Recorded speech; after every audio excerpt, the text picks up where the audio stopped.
Ever slammed your hands on the steering wheel because someone cut you off in traffic? Felt your face get hot when your coworker took credit for your idea? Or maybe you've lain awake at night replaying that awkward conversation, wishing you'd said something different. We've all been there, trapped in that instant rush of emotion, reacting before we even have time to think. But what if you could pause that moment? What if, instead of being swept away by anger, frustration, or regret, you could respond with clarity and control? That's where Stoicism comes in. This ancient philosophy isn't about suppressing emotions, it's about mastering them. Imagine navigating life's chaos with unshakable calm, turning every setback into an opportunity, and facing even the most triggering situations with steady wisdom. That's the power of Stoic practice, and today we're diving deep into 25 life-changing lessons that will help you strip away emotional reactivity for good. Think of Stoicism as your mental armor. 2,000 years ago, Roman emperors and slaves alike used these principles to endure hardships we can't even fathom: exile, betrayal, even facing death in the arena. And yet, here's the surprising thing: their struggles weren't so different from ours. The rude stranger, the unfair boss, the unexpected crisis. Stoicism was designed for moments exactly like these. It teaches us that while we can't control what happens to us, we can always control how we respond. That shift from reaction to response is where true freedom lies. Picture this: instead of drowning in frustration when your flight gets cancelled, you calmly rebook and use the extra time to read or reflect. Instead of spiraling into self-doubt after criticism, you ask, what can I learn here? That's the Stoic mindset in action. Now, this isn't about becoming emotionless, it's about becoming emotionally agile. The Stoics knew something modern science now confirms: our emotions aren't facts, they're signals. And when we learn to decode them, we gain the upper hand. Over the next 25 lessons, you'll discover how to detach from knee-jerk reactions, reframe obstacles as fuel for growth, and cultivate a resilience that no bad day can shake. From Marcus Aurelius' pre-dawn meditations to Epictetus' unbreakable discipline, these strategies have stood the test of time because they work. So whether you're tired of overreacting, sick of regret, or just ready to face life with newfound poise, stick around. This is your roadmap to emotional mastery, one timeless lesson at a time. The first Stoic lesson cuts straight to the heart of emotional reactivity, understanding what's truly yours to control. Picture yourself as the captain of a ship. The wind, the waves, even other vessels, these are all beyond your command, but the helm, that's firmly in your hands.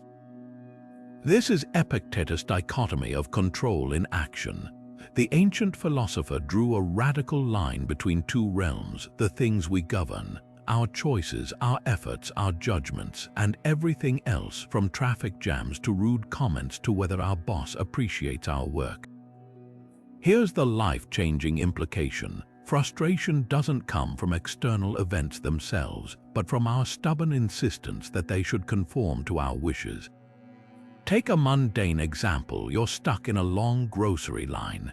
The cashier's speed, the person ahead of you fumbling for coupons, even the store's decision to only open 2 registers, none of these are yours to control. But your patience, your decision to use the wait productively, maybe reviewing your day or practicing deep breathing, that's your domain. The moment you internalize this separation, something remarkable happens. You stop wasting energy raging against the uncontrollable and start investing it where it actually matters. Marcus Aurelius put it bluntly in his private journals: you have power over your mind, not outside events. Realize this and you will find strength. This isn't passive resignation, it's strategic focus. Think of athletes who get heckled by crowds. The great ones don't try to silence the noise, they tune it out, channeling all their attention into their next move. That's the Stoic shift from "why is this happening to me" to "what can I do with this?" Notice how this reframes even major setbacks. Losing a job, a friendship ending, a global pandemic, these aren't personal punishments. They're simply reality unfolding. The pain comes when we demand the universe bend to our preferences, but when we pour that same energy into crafting our response, updating our resume, reflecting on the friendship's lessons, adapting to new constraints, we reclaim agency. This lesson isn't about denying emotions, it's about redirecting them. Anger at a delayed flight won't make the plane arrive faster, but channeling that energy into planning your next steps might salvage your schedule. Anxiety over a loved one's health won't cure them, but transforming that concern into attentive caregiving does make a difference. The dichotomy of control is Stoicism's foundational tool, not to make life easier, but to make you wiser in navigating whatever life throws your way. Here's how this principle transforms real-world friction into empowered action. Take workplace feedback. Someone tears apart your presentation. Your pulse races, your jaw clenches. The critic's tone, their biases, whether they're having a bad day, not your territory, but replaying their comments later to extract useful nuggets, rewriting your slides with sharper data. That's where your power lies. The Stoic move isn't pretending the critique doesn't sting. It's letting the sting fade while you mine the situation for gold. Or imagine your meticulously planned vacation unravels a storm, grounds all flights. You can't command the weather, but you can pivot. Maybe you turn the airport delay into a chance to finally read that book, or reschedule your itinerary with unexpected local gems. This adaptability isn't settling, it's strategic reclamation. The Stoics called it Amor Fati, loving fate. Not because storms are pleasant, but because fighting reality burns energy you could use to navigate it. Try this tonight. Grab a journal and trace any frustration from your day back to its roots. Write 2 columns, outside my control and within my reach. That argument with your partner, their tone goes in the first column, but your decision to listen deeply next time belongs in the second. The project deadline moved up. The client's whims aren't yours to command, but breaking tasks into 30-minute sprints, that's your arena. This simple practice builds mental muscle, training you to spot openings where others see dead ends. What makes this so radical is its honesty. Stoicism doesn't promise a life without pain. It hands you the scalpel to dissect that pain. When you stop mistaking "I'm upset" for "this is unfair," you start seeing emotional reactions as signposts, not sentences. That's freedom, not from life's chaos, but from being ruled by it. Now let's talk about a mindset so powerful it can turn obstacles into jet fuel. Amor Fati, the Stoic practice of loving your fate. This isn't some Pollyanna delusion. It's a radical embrace of reality, even when reality stings. Picture a blacksmith hammering a glowing blade. The metal doesn't protest each strike, it's transformed by them. That's what Nietzsche, who borrowed this Stoic concept, meant when he wrote, "My formula for greatness is Amor Fati, not just bearing what's necessary but loving it." Consider Marcus Aurelius ruling Rome while battling chronic illness. His private journals reveal not self-pity but steely resolve. The impediment to action advances action. What stands in the way becomes the way. When pain kept him bedridden, he used the stillness to refine his philosophies. When political betrayals shook his court, he treated them as chances to practice patience. That's the alchemy of Amor Fati, taking the very things that could break you and letting them forge you instead. Now contrast this with how most of us react to setbacks.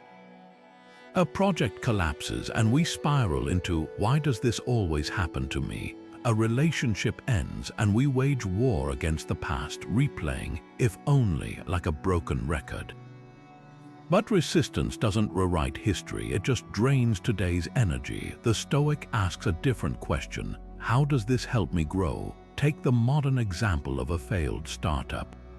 The founder who resists reality might drown in blame: the market, investors, bad timing.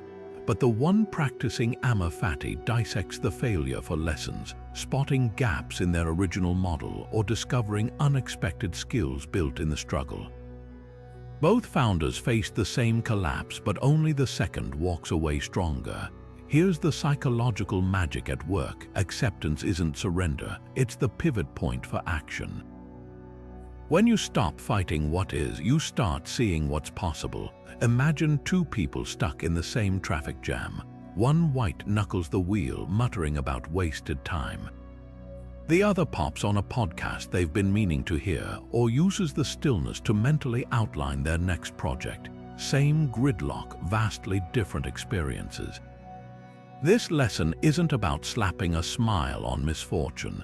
It's about recognizing that every situation, even the brutal ones, comes with hidden leverage. The Japanese art of kintsugi, where broken pottery is repaired with gold, embodies this perfectly. The cracks aren't hidden, they're illuminated, becoming the piece's most striking feature. That's Amor Fati in practice, not pretending the breaks didn't happen, but proving they didn't destroy you. Try this reframe next time life swerves unexpectedly. Instead of asking, "Why is this happening?" ask, "What can this teach me?" That subtle shift unlocks a reservoir of resilience most never tap. Because here's the secret the Stoics knew: the obstacle is never the thing. It's your relationship to the thing that determines whether it breaks you or builds you. Ever been passed over for a promotion you were sure you deserved?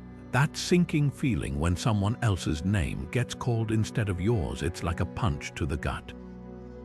But what if that rejection wasn't a dead end, just a detour to something better?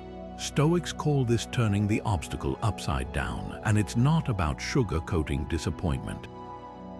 It's about cracking it open to find the hidden advantage. Take that missed promotion. On the surface, it feels like failure, but flip it. Maybe staying in your current role lets you master skills a higher position would have rushed you through.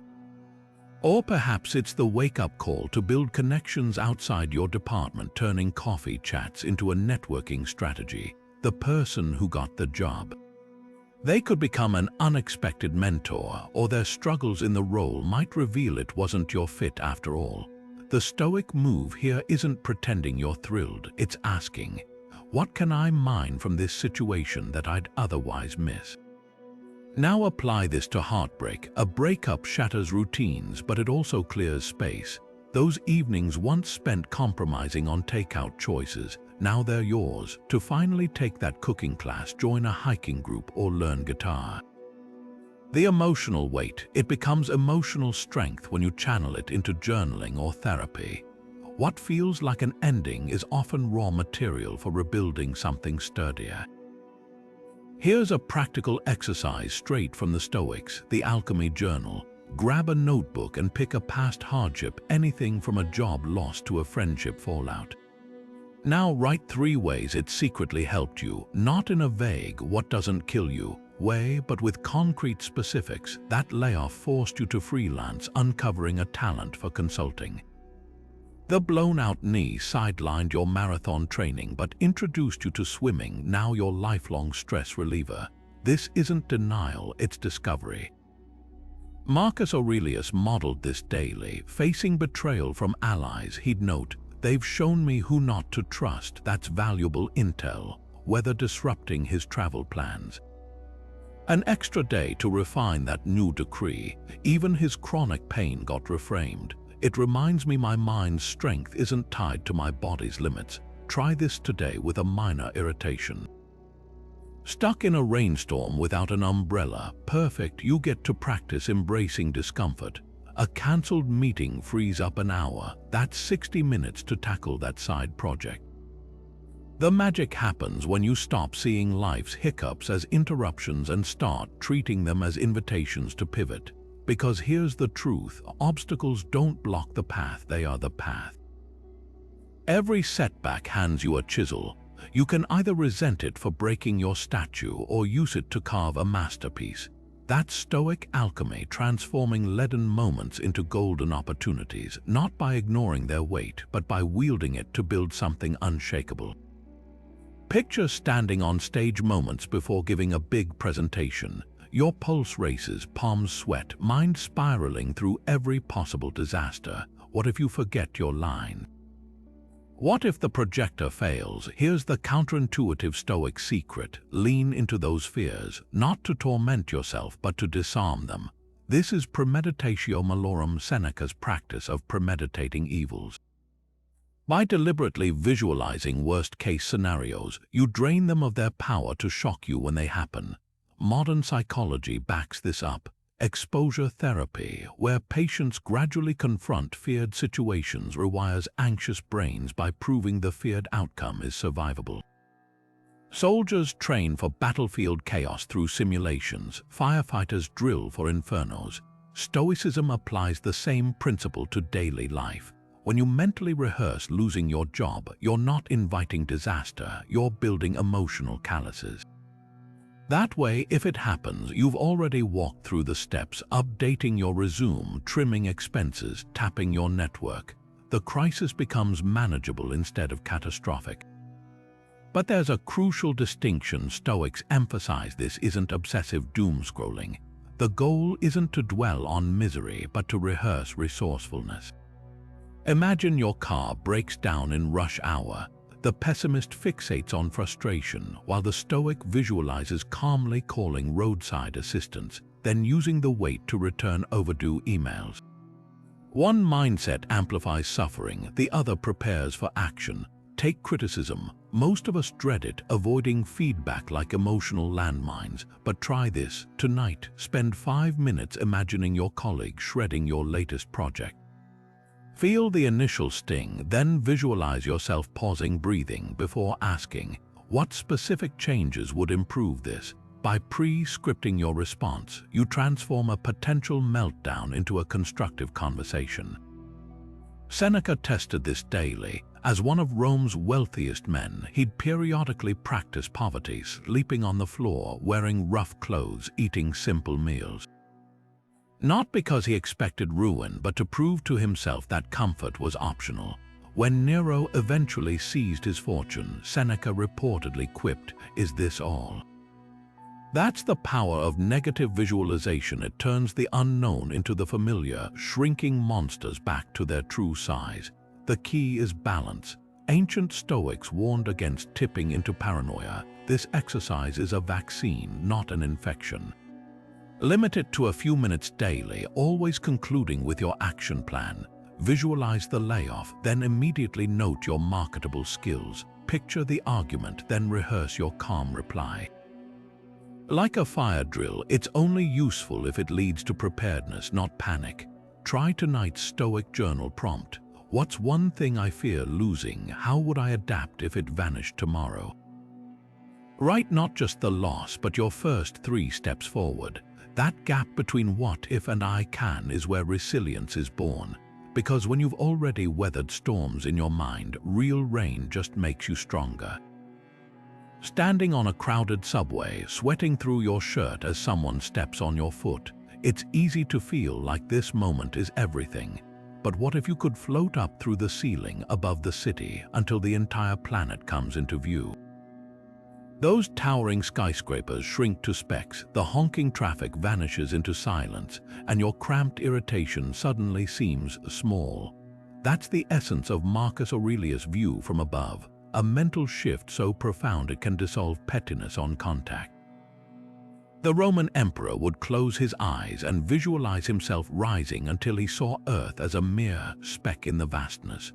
Wars, insults, even personal tragedies, from that altitude they lost their grip. Modern astronauts call this the overview effect. Seeing Earth suspended in black space, no borders visible, humbles even the most stubborn grudges. Imagine applying this to your daily frustrations. The colleague who took credit for your idea, from ground level it stings. But from cosmic distance, it's a blip in your 80-year journey, hardly worth the cortisol spike. Here's how to weaponize this perspective, the 10-10-10 rule. Ask yourself, will this matter in 10 hours? That delayed flight still stings. 10 months. You'll struggle to recall the airline's name. 10 years, it's vanished entirely. Most of what hijacks our peace of mind fails this test. The stain on your shirt before a meeting feels catastrophic until you realize it won't make next week's highlight reel, let alone next decade's. But this isn't about dismissing real pain, it's about discerning what's truly consequential. That screaming match with your partner over dishes left in the sink. Zoom out. In 5 years, you won't remember who forgot to load the dishwasher, but you will remember the resentment that piled up from turning molehills into mountains. The Stoic move isn't to ignore the dishes, it's to recognize they're not worth the relational wear and tear. Try this tonight. Pull up NAS, a pale blue dot, image Earth as a single pixel in a sunbeam. Now overlay your current stressor onto that dot. That passive-aggressive email, the missed promotion, they're happening on a grain of dust orbiting an average star in one of 100 billion galaxies. This isn't nihilism, it's liberation. When you grasp how little space your troubles occupy in the universe's grand scheme, you stop lending them infinite importance. Marcus Aurelius scribbled this reminder in the margins of his war journals. Remember how swiftly all things vanish, their bodies into the world, their memories into time. He wasn't being morbid, he was prescribing urgency. Life's too short for petty battles, but just long enough for meaningful ones. That's the paradox of the cosmic view. It doesn't make life feel small, it makes you feel clear. Clear about what deserves your finite days and what's just background noise in the epic of existence. Next time your heart races over some perceived slight pause. Picture Earth from orbit, watch your anger shrink to scale, then ask, is this how I want to spend my precious sliver of stardust? The answer will surprise you. Let's talk about the most underrated weapon in your Stoic toolkit, your journal. Not the glossy, Instagram-worthy kind filled with affirmations, but the messy, honest pages where you confront your own reactions like a mirror. The Stoics didn't just scribble thoughts, they dissected them with surgical precision. Seneca, Epictetus, and Marcus Aurelius all treated their journals as nightly confessionals, and here's the 3-part ritual they swore by. First, what did I do well today? Not in a generic, I'm awesome way, but with forensic specificity. Maybe you bit your tongue when a coworker interrupted you for the 3rd time, or you caught yourself catastrophizing about a delayed project and pivoted to problem solving. The goal isn't self-congratulation, it's pattern recognition. Like a coach reviewing game footage, you're identifying plays worth repeating. Marcus Aurelius would jot notes like, when woken early by the servants, I chose patience over irritation. Tiny wins, but they compound. Now the harder question, where did I react poorly? Here's where most journals fail. We either gloss over missteps or drown in guilt. Stoicism demands clear-eyed accountability. Say you snapped at your partner over a trivial comment. Don't just write, I was stressed. Drill deeper. Did I misattribute their tone? Was my reaction disproportionate? What unspoken expectation triggered me? Epictetus called this philosophical autopsy. Imagine dissecting your anger like a scientist. At 3:15 p.m., when Sarah said you forgot the groceries, I felt heat in my chest. Assumed she was accusing me, but later realized she was just stating a fact. The more clinical you are, the less power the emotion holds. Finally, how will I improve tomorrow? Not vague resolutions like be kinder, but tactical adjustments.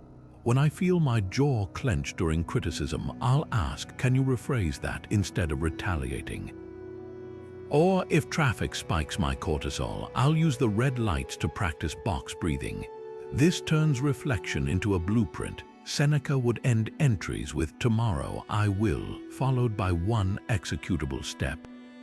Here's a raw example from my own journal last Tuesday. One well, paused before replying to mom's critique about my career, asked clarifying questions instead of defending. 2 poor, scrolled angrily through ex's social media at midnight, wasted sleep time feeding imaginary arguments. 3 improve, phone goes on dresser at 10 p.m. If curiosity about X arises, write down what I'm really seeking: validation, closure instead of stalking. The power lies in the uncomfortable details. For fiery moments, try an anger autopsy template. Trigger: email from boss saying we need to talk with no context. Physical response: heart raced, face flushed within seconds. Assumptions: he's disappointed in me. Reality check: he's sent vague emails before about routine updates. Better response: reply, sure, any prep needed, instead of doom spiraling. This isn't navel-gazing, it's rewiring your reflexes. By dissecting reactions nightly, you train your brain to spot emotional landmines before they explode. Picture your journal as a debrief with your future, wiser self. The ink stains and crossed-out words aren't flaws, they're proof you're putting in the reps. And just like the Stoics knew, mastery isn't about perfection, it's about progress, one honest page at a time. Imagine you're driving home after a long day and suddenly someone swerves into your lane without signaling. Your grip tightens on the wheel, your pulse spikes. How dare they? That reflexive anger comes from seeing the other driver as an obstacle, an invader of your space. But what if instead you pictured them as a fellow strand in the same web? Maybe they're rushing to a sick child's bedside, or perhaps they're exhausted after a double shift, their focus frayed like yours gets sometimes. This shift from me versus them to us is the heart of Sympatheia, the Stoic concept of universal interconnectedness. The ancient Stoics didn't just preach this idea, they lived it. Marcus Aurelius, despite his imperial power, wrote nightly reminders: what injures the hive injures the bee. He wasn't speaking metaphorically. To him, cutting off another chariot in Rome's streets wasn't just rude, it was like a hand slapping its own face. Modern science echoes this. Neurons firing in empathy light up the same brain regions as physical connection. When you help a stranger lift a heavy suitcase, your nervous system literally mirrors their relief.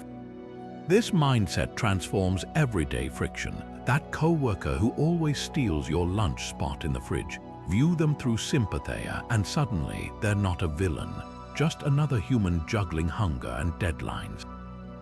Climate change offers a macro example. Tossing a single plastic bottle seems insignificant until you grasp that 7 billion people thinking just this once creates islands of trash. But flip that: 7 billion small kindnesses, holding doors, paying compliments, letting cars merge, could weave a world that feels softer, safer. Here's your challenge for 1 week: perform a daily act of deliberate interconnectedness. Not grand gestures, but micro shifts in perception. When someone snaps at you, pause, replace "they're so rude" with "what pain might they be carrying?" At the grocery store, let the exhausted parent with a screaming toddler go ahead of you, not for praise, but to affirm their struggle matters as much as yours. These acts aren't about virtue signaling, they're traction for your own growth. Every time you choose kinship over selfishness, you sand down the ego's jagged edges. Team sports offer a perfect analogy. A soccer team where each player hogs the ball loses to the one that passes strategically. The assist doesn't diminish the scorer's glory, it multiplies it.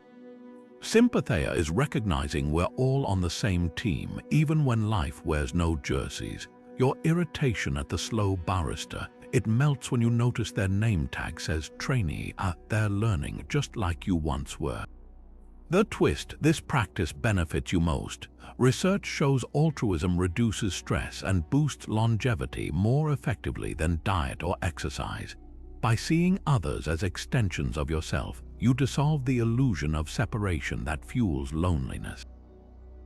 The next time road rage bubbles up, try whispering brother, sister, stranger, friend. 4 words that reframe an adversary as part of your human ecosystem.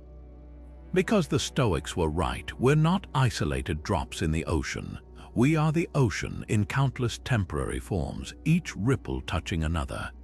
You've probably seen those ancient Roman coins stamped with skulls, or the medieval paintings where a grinning skeleton whispers in a king's ear.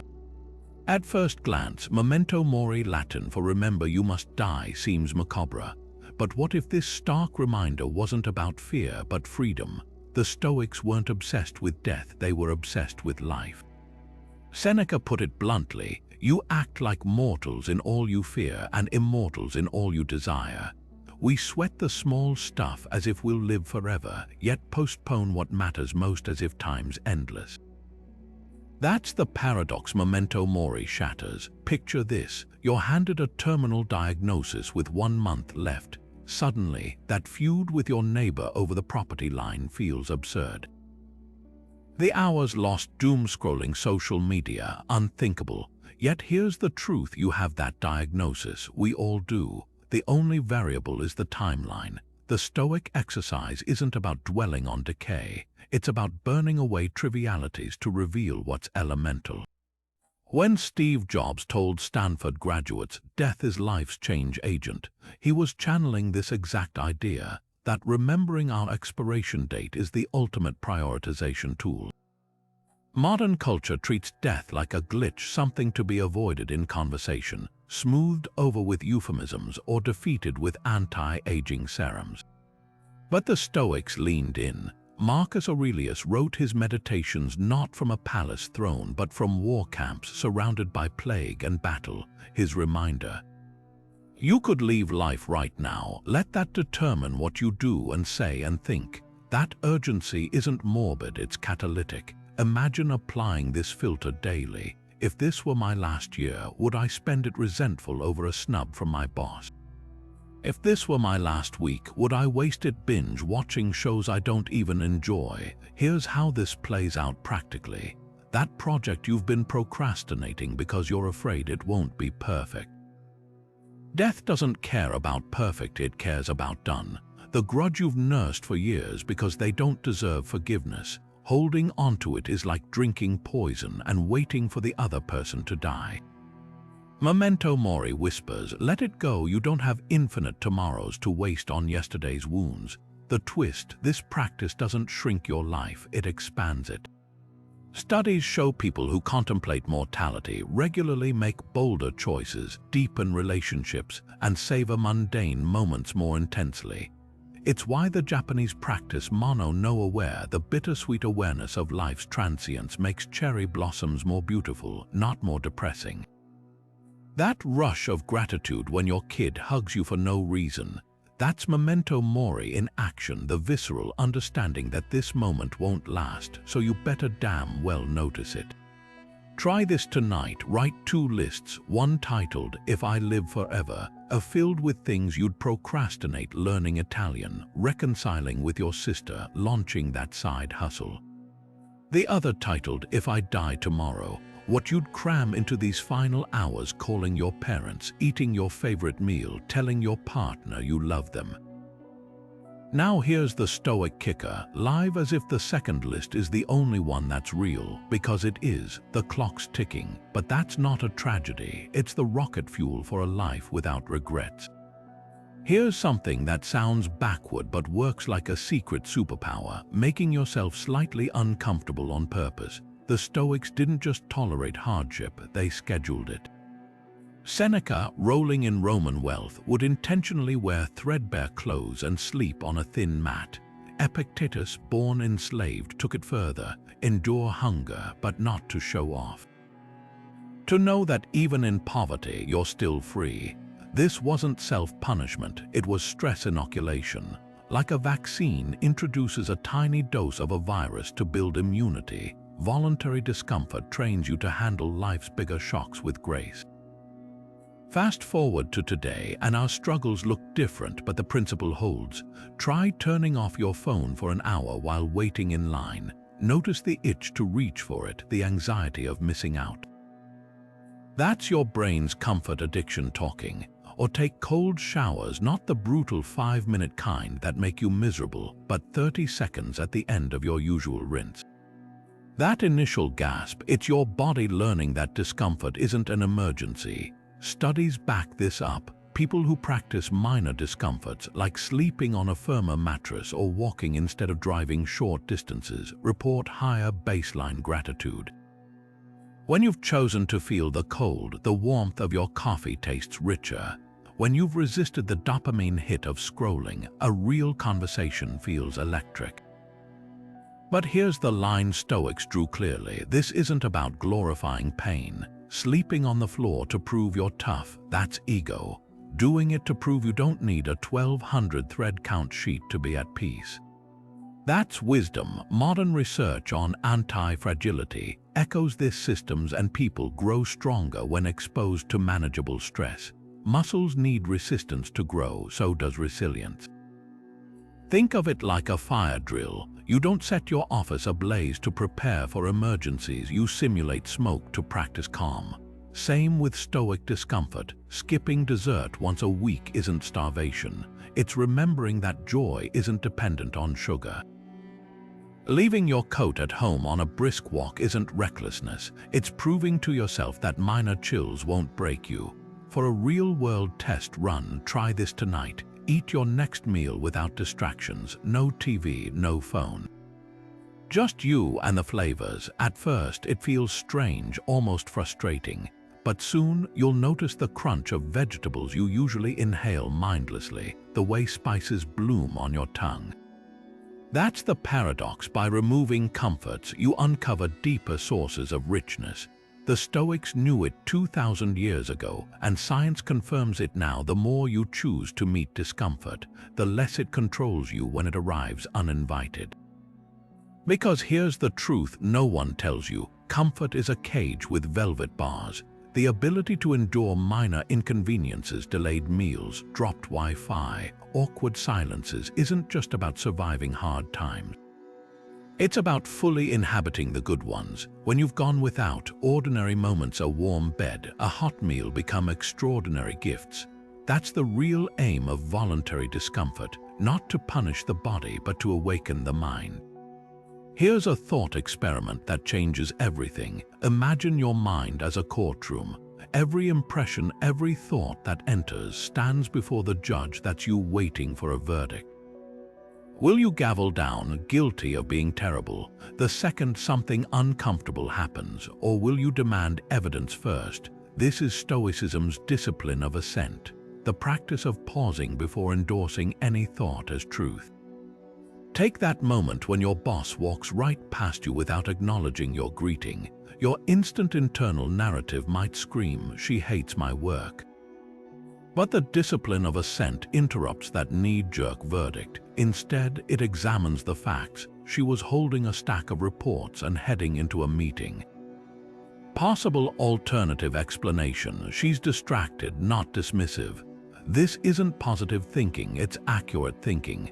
Cognitive behavioral therapy, which borrows heavily from Stoicism, calls these instant judgments cognitive distortions, mental shortcuts that twist reality.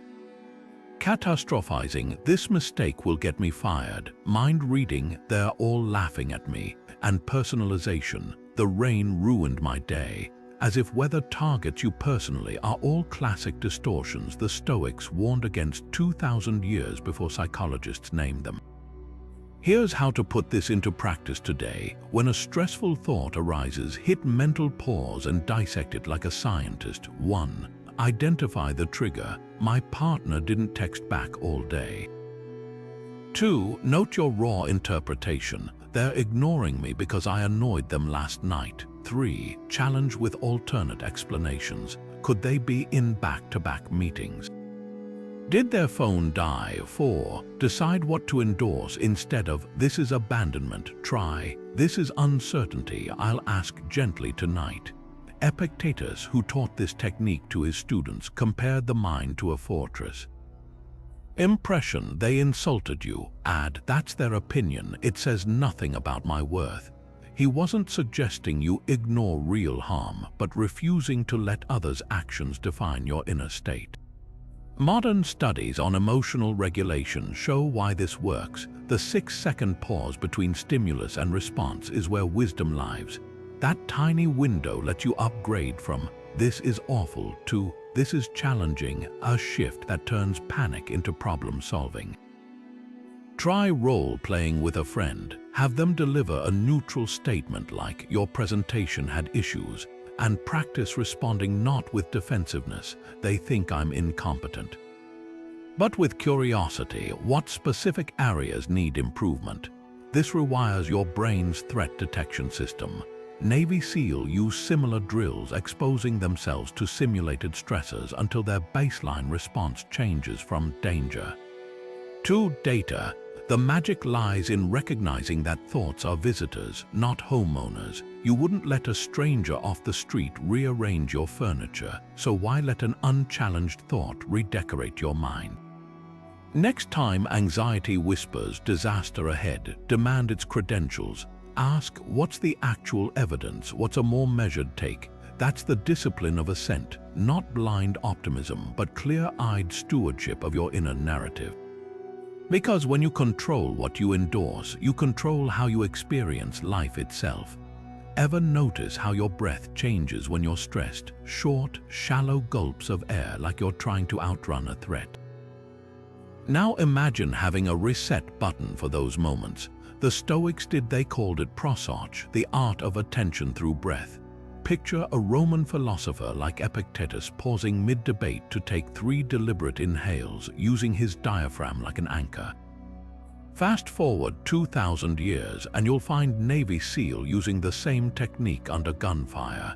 That's no coincidence, it's neuroscience meeting ancient wisdom. Here's how it works. Box breathing: inhale for 4 counts, hold for 4, exhale for 4, hold empty for 4. The symmetry isn't just calming, it's strategic. When you stretch your inhale, you activate the sympathetic nervous system, the gas pedal. The hold, that spikes carbon dioxide slightly, signaling safety. The long exhale taps the parasympathetic system, the brakes, while the final pause resets the rhythm. Together, they're a full system reboot. SEAL use this in firefights, not to escape fear, but to think clearly within it. One instructor put it bluntly: panic gets you killed, breath gets you home. But why does this Stoic hack still work today? Blame your amygdala. When stress hits, this almond-shaped brain region screams danger, flooding you with cortisol. Controlled breathing acts like a volume knob, dialing down the alarm. MRI studies show it literally reduces amygdala activity within 90 seconds.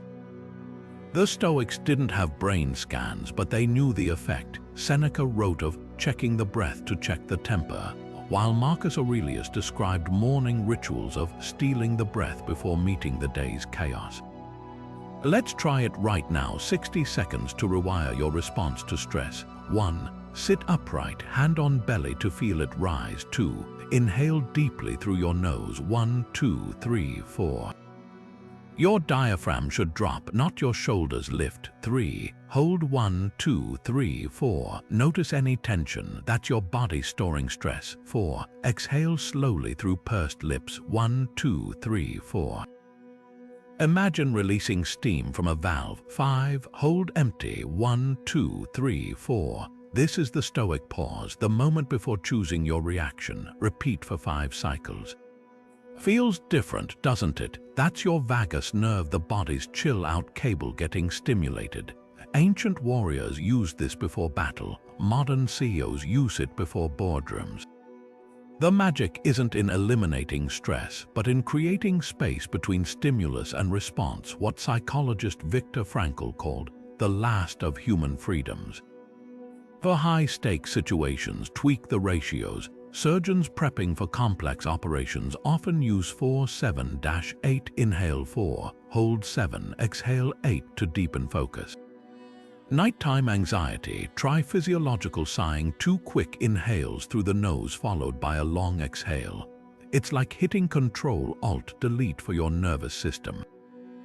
The Stoic twist: pair breathing with intention. As you inhale, whisper, "This moment is my training." On the exhale, I choose my response. It's not just oxygen exchange, it's neural reprogramming.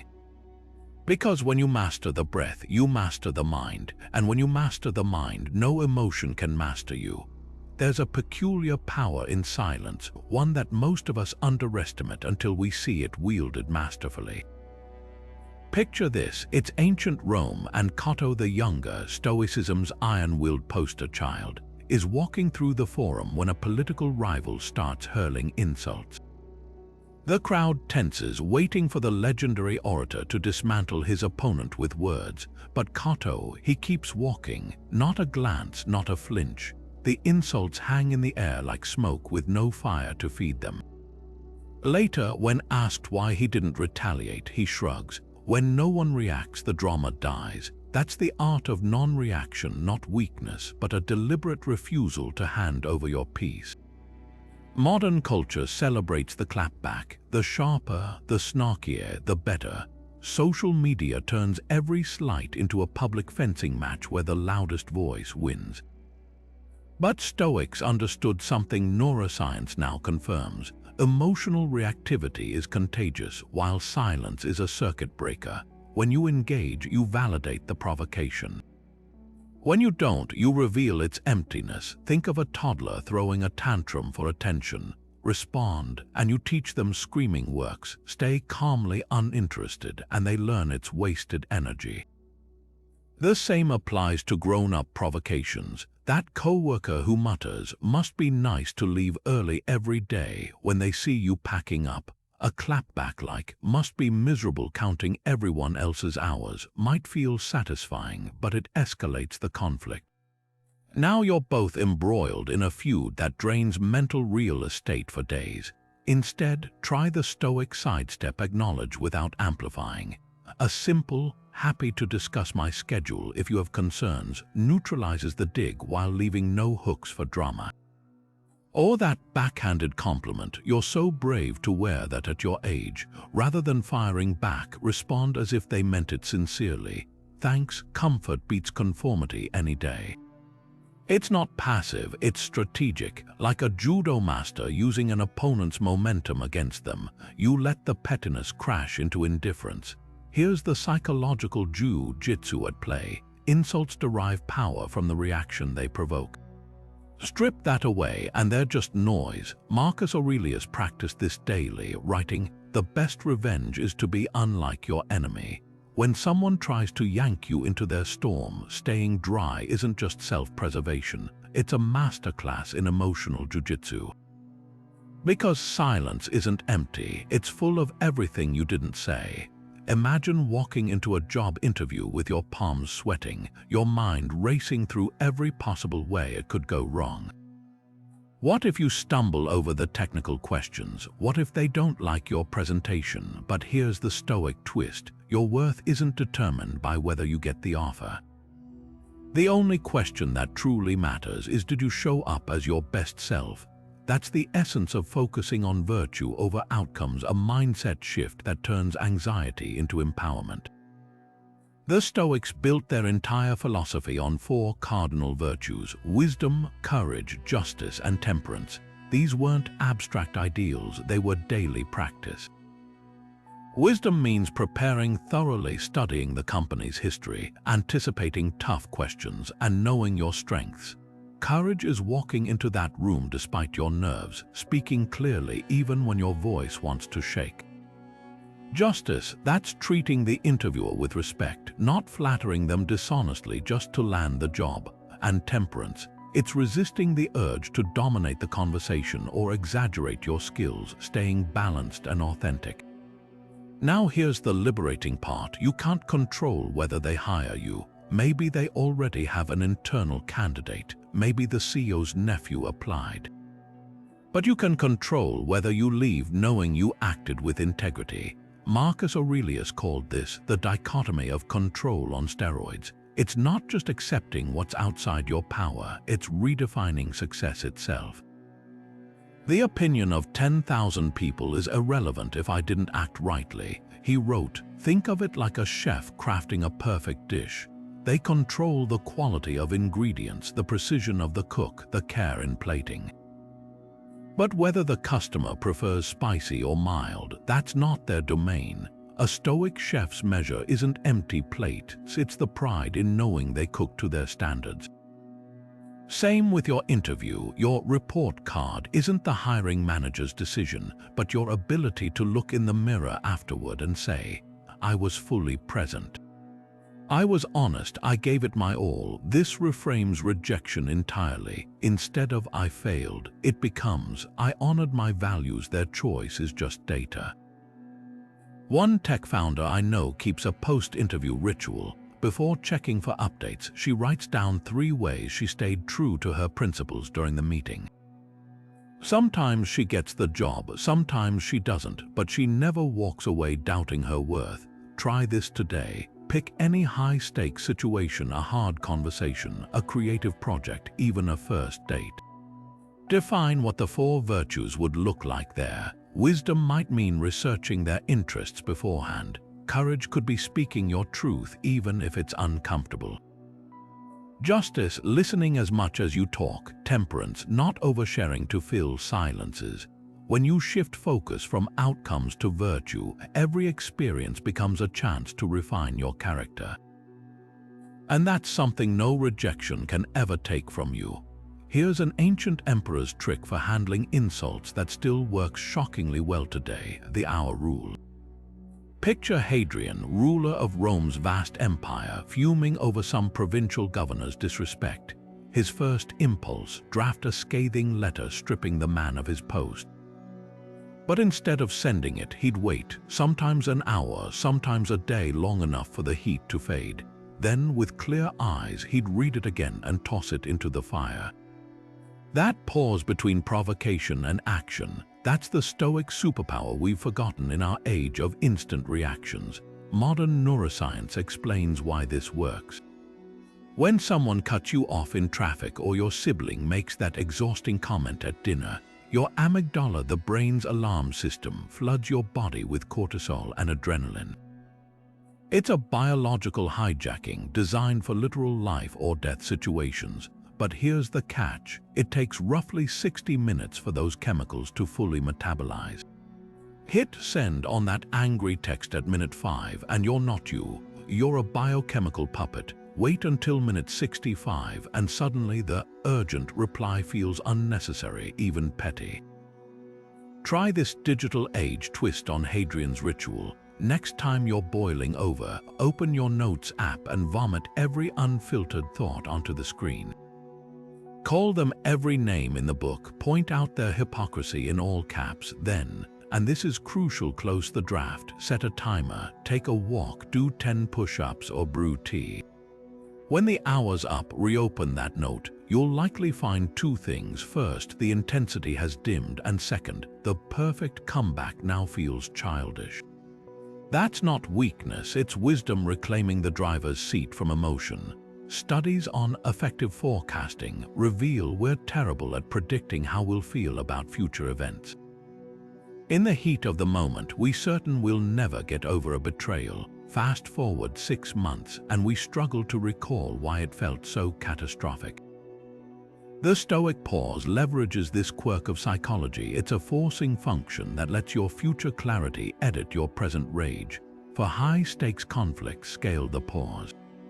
A snarky comment might need 60 minutes. A marital fight could require an overnight sleep on it rule.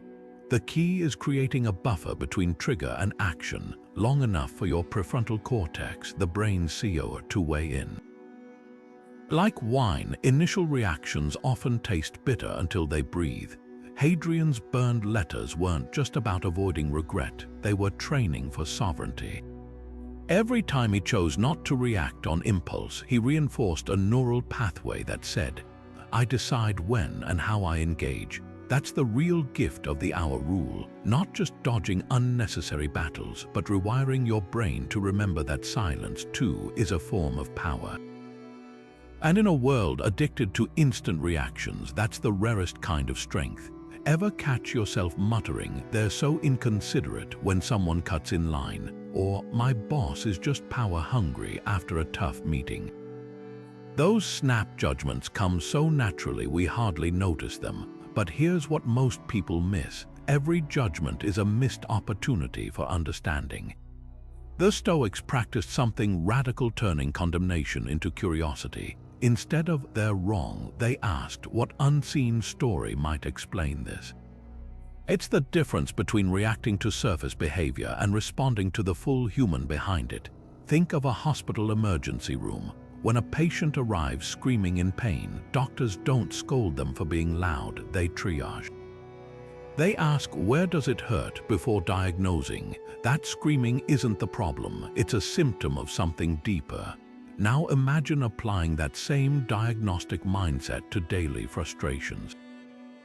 Your coworker who keeps missing deadlines, instead of labeling them lazy, consider, are they overwhelmed with invisible caregiving duties, struggling with undiagnosed ADHD? Even if their behavior still needs addressing, your approach shifts from attack to exploration. Here's why this matters. Judgments erect walls, while curiosity builds bridges. Neuroscience shows that when we label someone, our brain stops processing new information about them. They become a cardboard cutout, the lazy employee, the rude neighbor. But when we get curious, mirror neurons fire up, allowing us to literally feel fragments of their experience. This isn't about excusing bad behavior. It's about responding from wisdom rather than reflex. Marcus Aurelius modeled this when writing about troublesome people. When you wake up in the morning, tell yourself, the people I deal with today will be meddling, ungrateful, arrogant, but they act this way because they cannot tell good from evil. His frustration didn't vanish, it just made room for pity. Try today's assumption flip challenge. Pick one judgmental thought that drives an idiot for honking, and reframe it as 3 possible backstories. Maybe they're rushing to the hospital, or they didn't see me signaling, or they're having the worst day of their life. You don't have to believe any of these. The exercise isn't about proving your first impression wrong, but about stretching your empathy muscles. Like a Stoic version of whose line is it anyway, the points don't matter, the mental flexibility does. For high-stakes conflicts, go deeper with the triage journal. Write down the offending behavior in one column. My partner snapped at me over chores. Then in another, list possible vitals beneath the surface. Stress from work, lack of sleep, unspoken worry about finances. This creates psychological distance, turning heated moments into solvable puzzles. Over time, you'll catch yourself thinking, what pain might drive this? Before, how dare they? And that shift changes everything, because understanding doesn't require agreement, but it always makes conflict more humane. Ryan Holiday's The Obstacle is the Way didn't just revive Stoicism for modern readers. It handed us a shovel to dig for gold in life's rubble. At its core, the book argues something revolutionary. The very barriers we rage against aren't just hurdles to overcome. They're the raw materials for our transformation. Take J.K. Rowling's story not as the sanitized persistence pays off fairy tale we often hear, but as a masterclass in Stoic reframing. 12 publishers rejected Harry Potter, not because the manuscript was flawed, but because they couldn't yet see its magic. With each rejection, Rowling had a choice: interpret the no as proof of failure or as a directional nudge toward the right yes. What's staggering isn't just that she kept going, it's that she used those rejections to refine her pitch, tightening the story's hooks until it became irresistible. The obstacles didn't block her path, they sculpted it. Edison's famous quote about discovering 1,000 ways not to make a light bulb captures the same Stoic spirit. Modern hustle culture would have told him to pivot after failure number 10, to chase the next shiny opportunity. But Stoicism flips the script. Each failure wasn't a dead end, it was a data point, eliminating one wrong option and inching closer to the right one. Contrast that with today's quit culture, where we're encouraged to drop what doesn't serve you at the first sign of friction. There's wisdom in walking away from toxic situations, but Stoicism asks us to distinguish between harmful obstacles and hard ones. The former drain you, the latter train you. Here's the litmus test. When you hit a wall, do you see it as the universe's way of saying stop, or as a climbing wall's handhold saying grow? That startup that folded after 2 years wasn't a waste, it was a live action MBA in budgeting and resilience. That injury that sidelined your marathon dreams. It forced you to discover swimming, which became your lifelong stress relief. Even heartbreak, the ultimate emotional obstacle, often clears space for a version of love you couldn't have imagined while clinging to what was. Try this reframe today. Pick one current struggle, a work project that stalled, a strained friendship, and list 3 ways it's secretly equipping you. Not in a vague, what doesn't kill you way, but with concrete skills or insights. That difficult client is teaching you patience. The financial pinch is honing your creativity. The loneliness is deepening your capacity for self-companionship. Obstacles don't just test our resolve, they reveal our resourcefulness. And that's the Stoic twist. The way isn't around the obstacle, it's through it. Because the thing you're fighting against might just be the thing that forges you. You've probably had that jarring moment at the end of a long day where you realize, despite being busy for 12 hours, you accomplished nothing meaningful. Scrolling through social media, clicking through random articles, rewatching shows you've already seen. It's not that time's slipping away, it's that we're handing it over to thieves without protest. Seneca saw this 2,000 years ago when he wrote, "Life is long enough, and it's given in sufficient measure, but we squander much of it." His solution wasn't productivity hacks, it was a radical audit of what truly deserves your limited days. Picture an empty jar. This is your waking life, say 80 years worth. Now drop in a few large rocks, your deepest relationships, your health, the work that gives you purpose. These are your non-negotiables. Next, pour in sand, the emails, the errands, the trivial demands. Here's the catch. If you fill the jar with sand first, the rocks won't fit. But when you place the rocks first, the sand settles around them. That's Stoic time management in a metaphor. Most of us are drowning in sand, wondering why we feel so empty. Try the deathbed test for every commitment this week. Ask, if this were my last month, would I still do this? Not to be morbid, but to clarify. That hour-long meeting that could have been an email. Probably not, but lunch with your aging parent, reading to your kid instead of binge watching. Those are rocks. The modern twist, we've outsourced our attention to algorithms designed to create sand, endless feeds that fragment focus into smaller and smaller grains. Seneca called this living in distraction rather than time. He had his own version of doom-scrolling aristocrats frittering hours at chariot races or gossip circles. His remedy, the evening review before sleep, tally how you spent each hour. Not to shame yourself, but to spot patterns. Did 3 hours vanish into Instagram reels? That's not relaxation, it's unconscious surrender. True leisure to Stoics was active, studying philosophy, strengthening bonds, sharpening skills. Passivity wasn't rest, it was theft.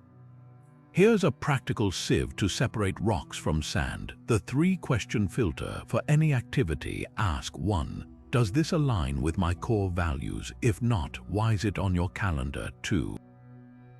Will future me thank past me for this? Future you won't care about perfected Netflix rankings. 3. Is this reversible? Missed workouts compound, unanswered tweets dissolve. Take reading versus scrolling. Both consume time, but one builds neural pathways while the other fractures attention. An hour with Marcus Aurelius meditations leaves residue, ideas that shape weeks. An hour of viral clips leaves a vague sense of depletion.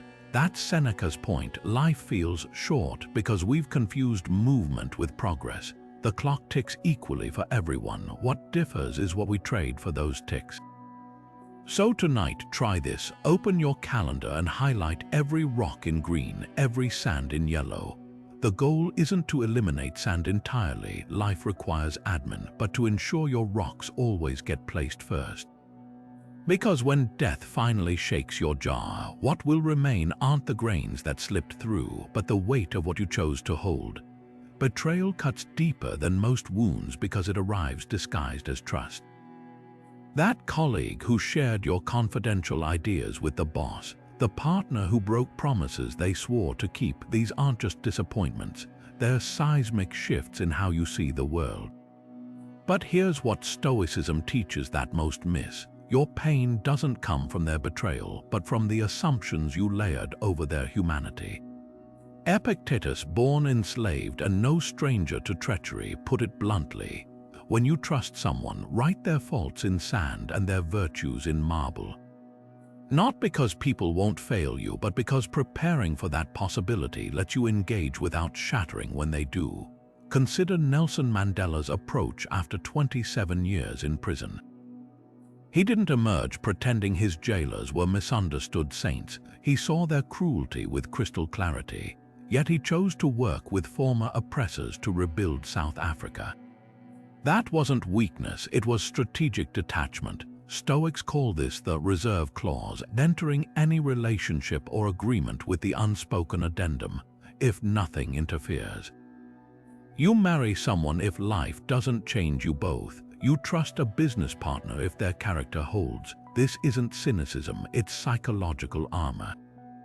By acknowledging human fallibility upfront, you prevent betrayal from ever being a total surprise. The critical distinction, boundaries versus bitterness. A Stoic boundary says, I'll collaborate with you, but I'll keep backups of our shared files. Bitterness sneers, I'll never trust anyone with documents again. One protects without isolating, the other walls you off from future connection. Marcus Aurelius modeled this with his treacherous brother Lucius. He never gave him access to military secrets after repeated leaks, yet still broke bread with him at family meals. Cold pragmatism in some lanes, warm humanity in others. Try this reframe next time trust fractures. Ask not, how could they, but what did I expect? That sounds harsh, but it's liberating. If you lent money to a friend with a history of gambling, the issue isn't just their relapse, it's your decision to ignore red flags. This isn't victim blaming, it's agency reclaiming. The coworker who stole your idea, now you know presentations should be time-stamped in emails first. The lover who ghosted, their behavior reveals their character, but your recovery time reveals yours. Here's the paradox, expecting betrayal doesn't make you paranoid, it makes you prepared. Like carrying an umbrella not because you're sure it'll rain, but because you won't melt down if it does. The Stoic doesn't avoid relationships, they enter them with eyes wide open, knowing that even the sturdiest ship might spring leaks. And when it happens, you patch the hull without cursing the ocean, because water doesn't betray you by being wet, and people rarely betray you by being human. Imagine setting your alarm for 5 a.m. to train for a marathon, only to wake up with a fever, or rehearsing your dream job pitch for weeks, then arriving to find the company just went bankrupt. Life has a way of laughing at our plans, not out of cruelty, but because the universe operates on its own chaotic schedule. That's where the Stoic reserve clause comes in, a simple mental tweak that transforms rigid expectations into flexible resilience. It's the art of adding, if nothing prevents me, to every goal, not as a cop-out but as a reality check. The ancients called this fate permitting, a phrase Epictetus embedded in every intention. Modern psychology confirms its power. Studies on implementation intentions show that people who pair goals with if-then contingencies, e.g., I'll exercise at 6 p.m. if my meeting ends on time, are 3 times more likely to follow through than those with rigid plans. The reserve clause isn't about doubting yourself, it's about respecting the invisible variables. Think of it like packing an umbrella not because you're sure it'll rain, but because you refuse to let weather ruin your day. Let's dissect a New Year's resolution without the reserve clause. I'll lose 20 pounds by March. Sounds determined, right? But what happens when you sprain your ankle in February? Without flexibility, that injury doesn't just sideline your workouts, it torpedoes your entire commitment, leaving you demoralized. Now rewrite it with Stoic padding. I'll lose 20 pounds by March, fate permitting, adjusting my diet consistently and moving daily as my health allows. Suddenly, the ankle isn't a failure, it's a detour. You swap fries for fruit while healing, knowing the scale matters less than the direction. This shifts your relationship with control. A chef doesn't rage when a supplier delivers wilted herbs, they redesign the menu. A surgeon doesn't quit when an unexpected complication arises, they adapt their technique. The reserve clause trains you to separate effort from outcome, which is why Navy SEAL embed it in mission planning. Their objective isn't take the compound, it's take the compound if intel holds and exfil routes remain viable. That mental buffer keeps them focused when chaos erupts because they anticipated variables rather than ignoring them. Try this today. Grab a current goal and retrofit it with a reserve clause. I'll finish the report by Friday, barring unforeseen client delays, acknowledges that others' actions aren't yours to command. I'll have a calm conversation with my teenager tonight, unless emotions escalate uncontrollably, prevents guilt if the talk gets postponed. Even I'll meditate for 10 minutes daily if my baby's sleep schedule allows, honors reality without abandoning intention. The magic lies in what this doesn't do. It doesn't lower standards. You're still aiming for excellence, just without the delusion that excellence requires perfect conditions. Like a tree bending in wind instead of snapping, the reserve clause lets you pursue ambitions without breaking when life inevitably pushes back. Because true commitment isn't measured in flawless execution, but in relentless redirection. Marcus Aurelius once described the ideal Stoic posture as standing firm like a mountain, rooted yet unshaken by storms. He wasn't just waxing poetic. Modern science now reveals how profoundly our bodies influence our minds. Picture two versions of anger, one where you're slumped forward, fists clenched, jaw tight, the classic posture of someone steaming in traffic. Now contrast that with anger expressed through open palms, squared shoulders, and steady breathing, more like a judge delivering a difficult verdict. The emotion might be similar, but the biochemical reality inside you is worlds apart.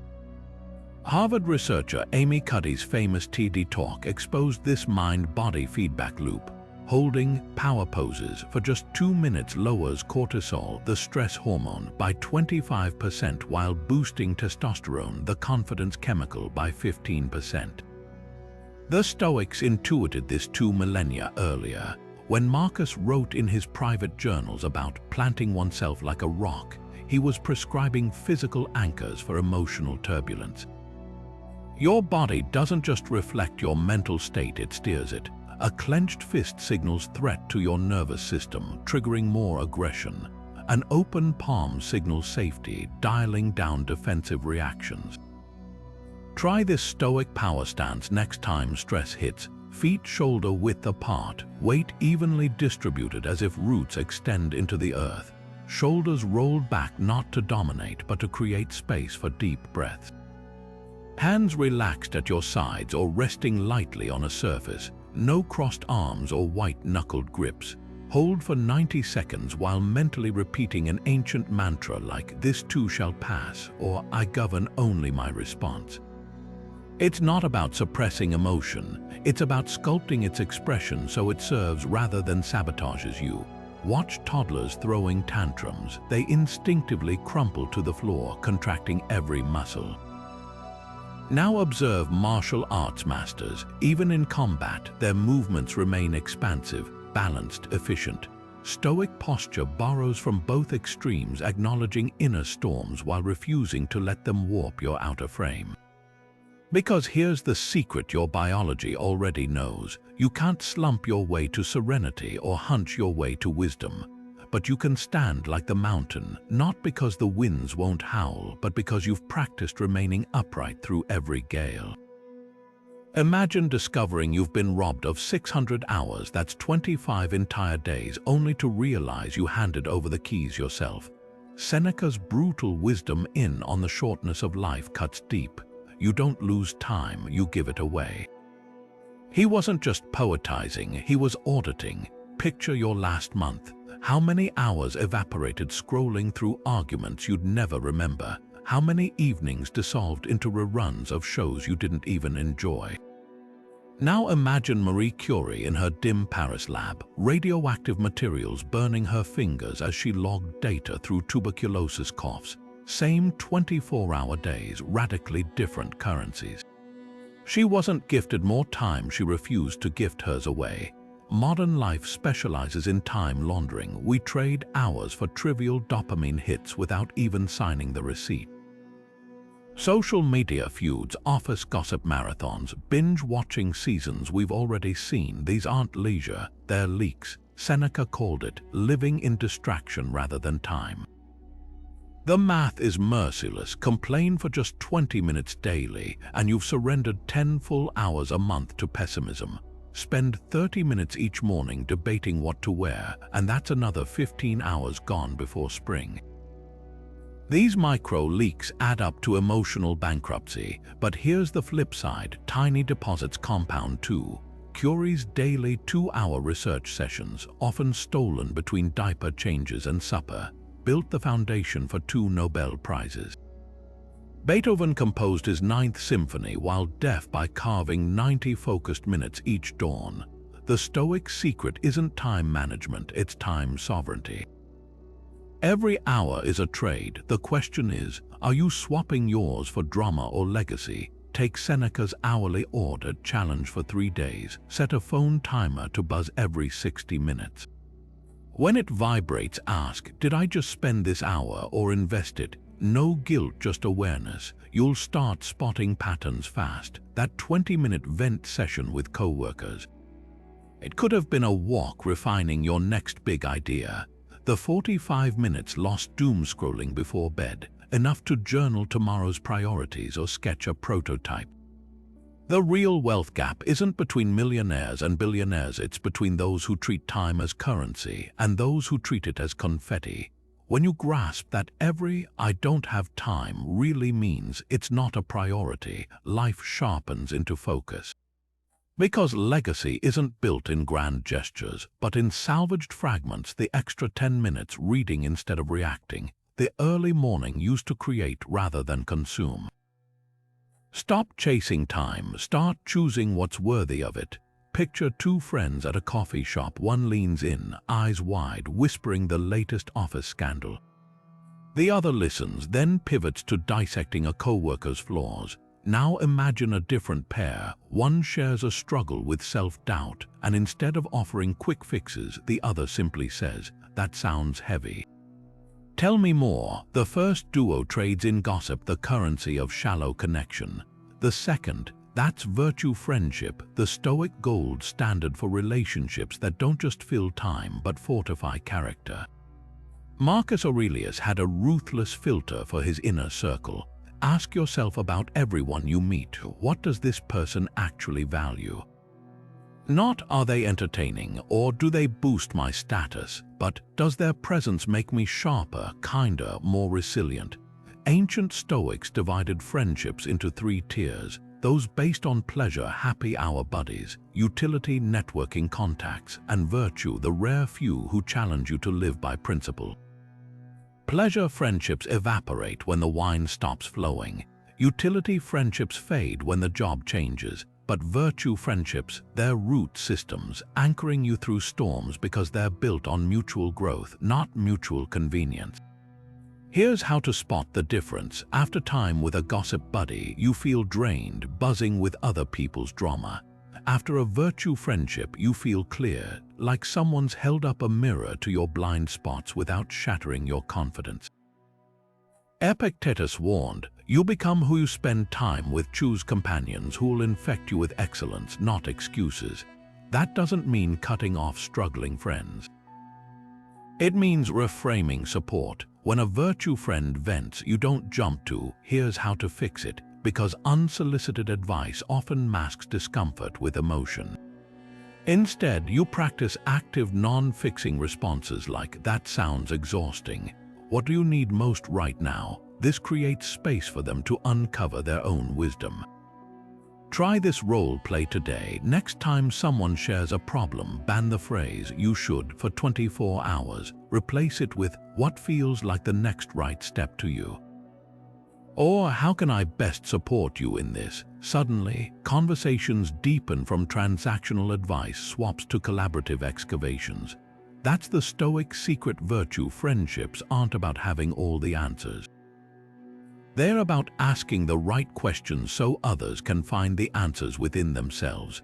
Marcus surrounded himself with philosophers not to flaunt his intellect, but to ensure every interaction pushed him toward integrity. Your circle doesn't need to quote Seneca, but it should inspire you to live like someone would, because the company you keep isn't just company, it's the invisible curriculum of your character. Choose teachers disguised as friends and you'll never stop growing. There's an ancient story about Zeno, the founder of Stoicism, accidentally knocking over a precious amphora of wine at a banquet.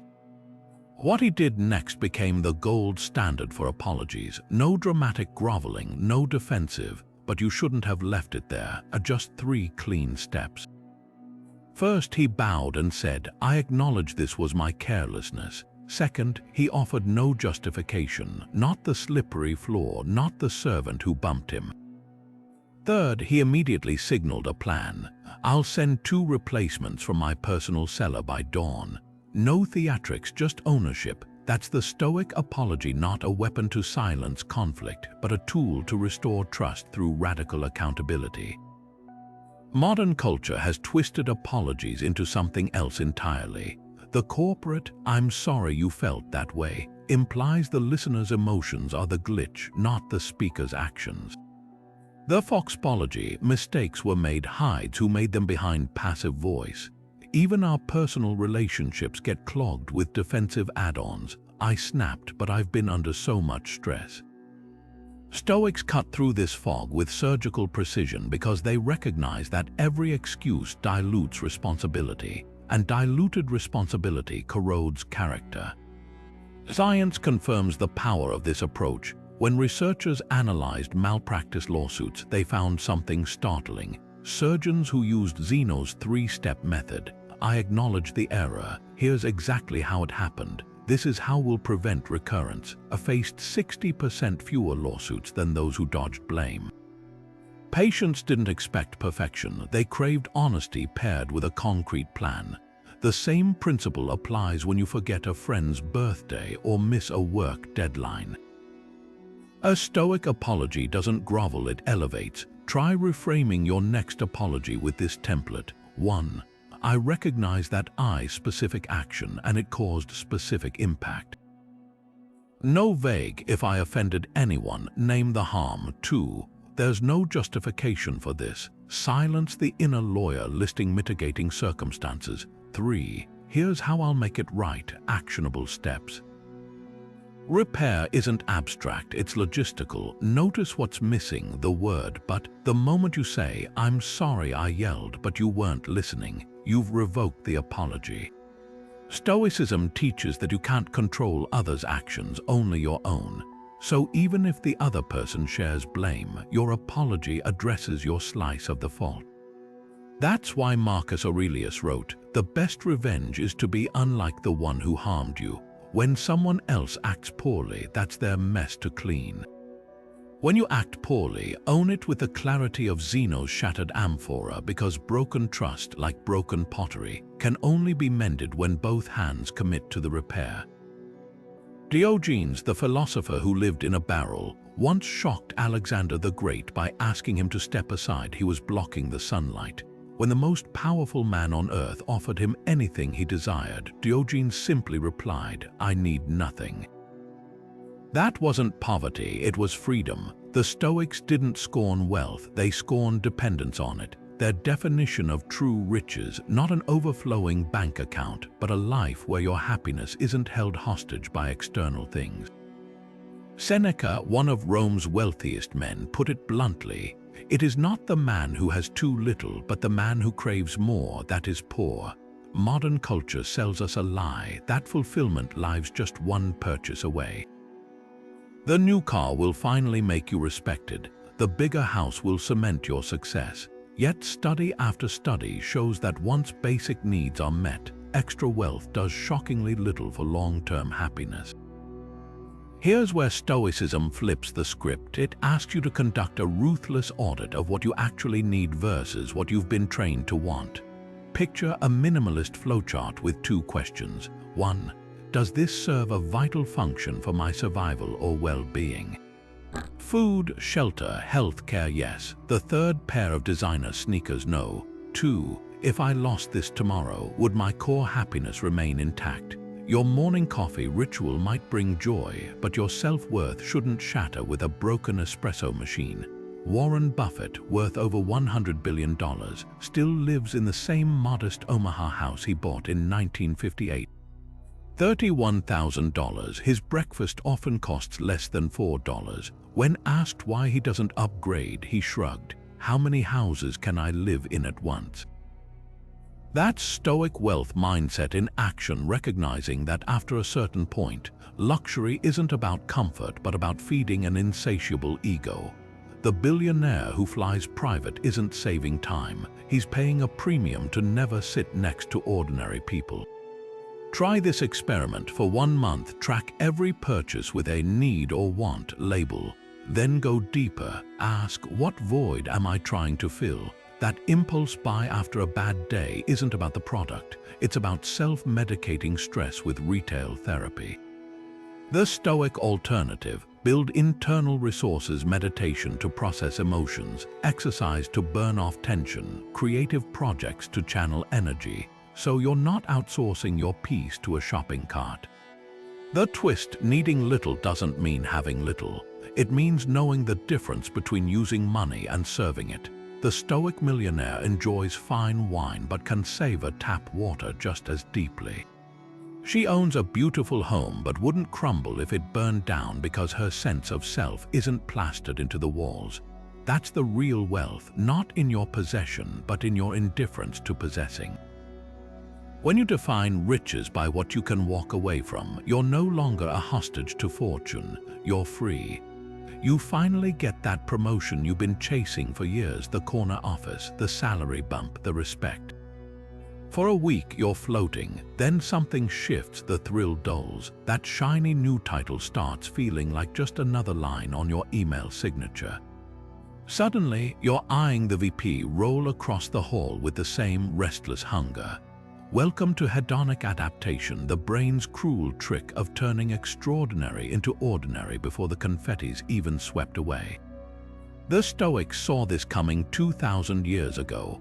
Their countermove, a radical practice called pre-gratitude, learning to savor your achievements by mentally rehearsing their loss.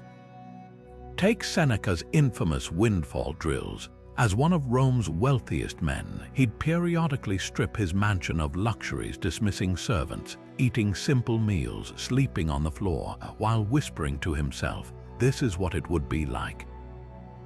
Not as punishment, but as perspective. By simulating poverty, he short-circuited adaptation's grip. That first sip of wine after a week of water, divine. The soft bed after nights on hardwood, pure bliss. Modern science confirms this works. People who practice mental subtraction, imagining life without a current blessing, report 23% higher baseline happiness than those fixated on future gains. Here's how to apply this today. Pick one accomplishment you've adapted to, maybe your hard-earned degree now gathering dust in a frame, or the house you once dreamed of that's just home now. Close your eyes and vividly script its disappearance. Your diploma revoked due to some bureaucratic error. Foreclosure papers arriving unexpectedly. Sit with that hollow ache for 60 seconds. Now open your eyes, feel that rush of relief. That's pre-gratitude in action. You haven't lost anything, you've recovered the ability to see it. Athletes use this masterfully. A runner who visualizes injury during training doesn't do it to dwell in fear.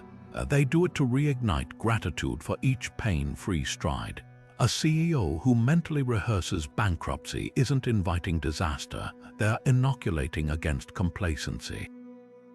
The twist: this practice doesn't diminish ambition, it purifies it.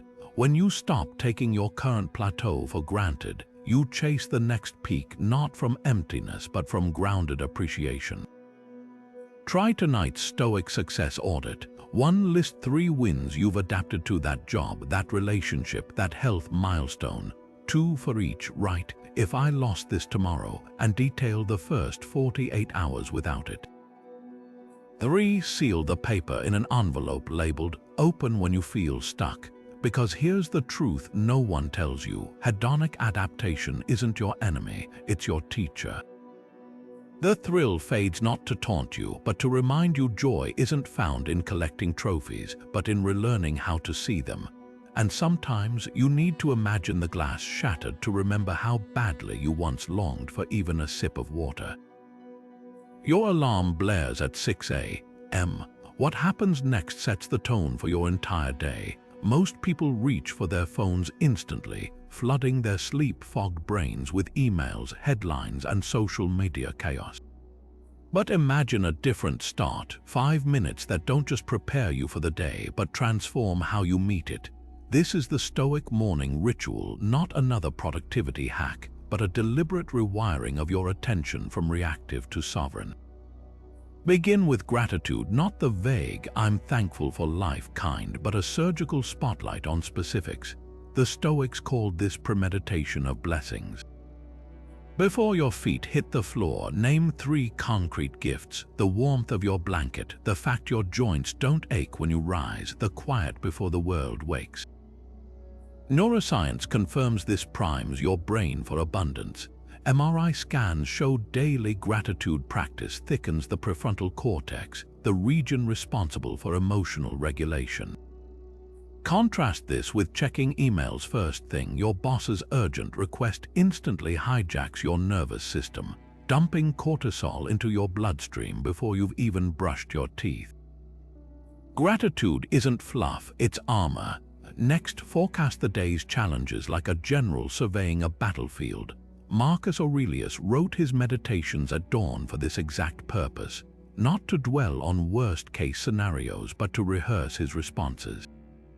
Think, the client meeting might run late. I'll breathe before responding if tensions rise. My commute could be derailed by traffic. I'll use the delay to listen to that philosophy podcast. This isn't pessimism, it's emotional inoculation. Just as vaccines expose you to weakened viruses to build immunity, anticipating friction lets you craft solutions before stress clouds your judgment. Modern CEOs like Jeff Weiner, LinkedIn's former CEO, swear by this practice, blocking buffer time between meetings to preempt overwhelm, now anchor to a virtue. The Stoics identified 4 cardinal qualities: wisdom, courage, justice, temperance, but you'll focus on just one each day. Today, courage. Visualize yourself asking the uncomfortable question in the boardroom or setting the boundary you've avoided with a toxic relative. Aristotle argued virtues are muscles they strengthen with repetition. By naming your virtue at dawn, you're flexing it before the world tests you. Here's the ritual in action. 5:00 Wake, place hand on chest, whisper 3 gratitudes. The mango I'll eat for breakfast, my best friend's text last night, the way sunlight stripes the wall at this hour.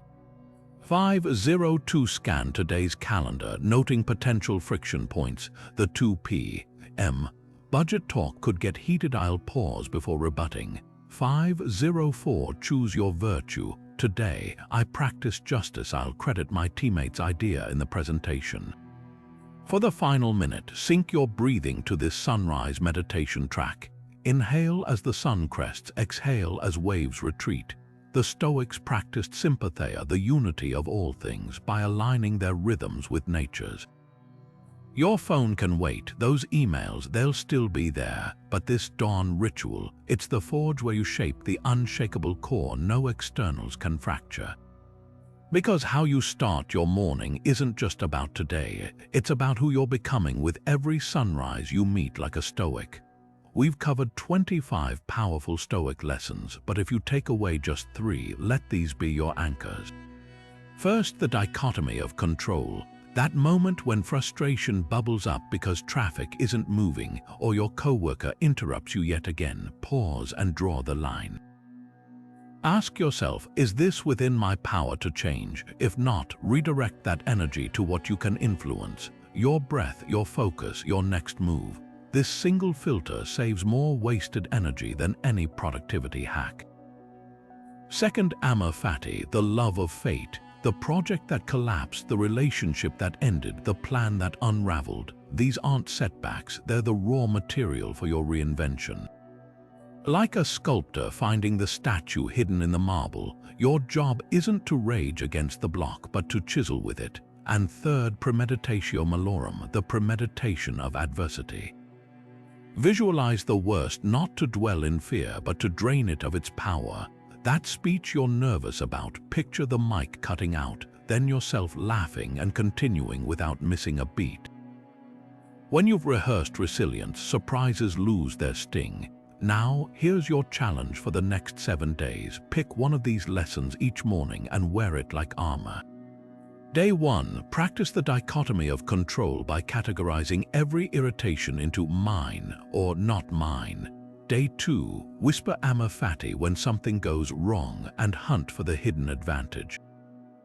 Day 3, spend 5 minutes envisioning your biggest fear, then scripting your calm, competent response. Rotate these tools like a blacksmith testing blades, and by week's end, you'll notice something radical. The same triggers will pull you less. The rude comment that used to ruin your afternoon, now it's just noise, the delayed flight, an unexpected pocket of quiet. Marcus Aurelius left us a compass for this very journey. You have power over your mind, not outside events. Realize this and you will find strength. Notice he didn't say control over events, just power over how you meet them. That's the Stoic secret in a nutshell. Reactivity isn't a life sentence. It's a habit, and habits can be rewired. So tell me in the comments what's your biggest reactivity struggle, the co-worker who knows exactly how to push your buttons, the family member who turns every dinner into a debate. Name it and let's dissect it together. Because here's the truth, every trigger you master doesn't just free you. It becomes a torch you can hold for others still finding their way through the dark.